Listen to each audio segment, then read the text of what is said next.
साठी विभागातील अनेक लोकांना लांब जावं लागत होतं, त्यामुळे अडचणी येत होत्या।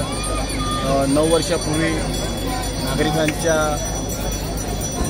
तक्रारीनुसार आपण या ठिकाणी कृत्रिम तलावाचं नियोजन केलेलं आहे। गावदेव मंदिराच्या समोरच गेल्या 9 वर्षापासून हा उपक्रम आपण करतोय।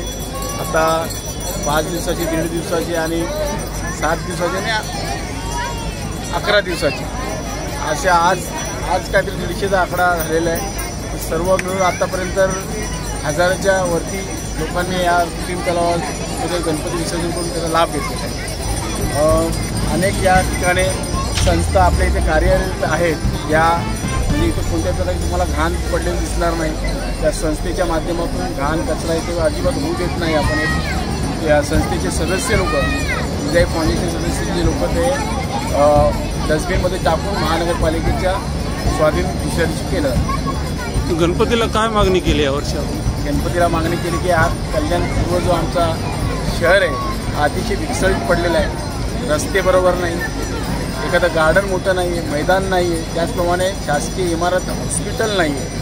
मुंबईसारख्या ठिकाणी जावं लागतं. गणपतीची आम्ही प्रार्थना केलेली की येणाऱ्या काळामध्ये ह्या कल्याणपूर्वच्या विकासासाठी, तरुणांच्या रोजगारासाठी अशी व्यक्ती निवडून आली पाहिजे जी या कल्याणपूर्वेचा विकास करते.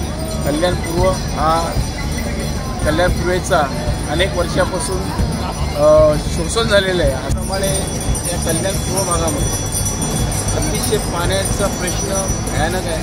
लोकांना पाणी मिळत नाही.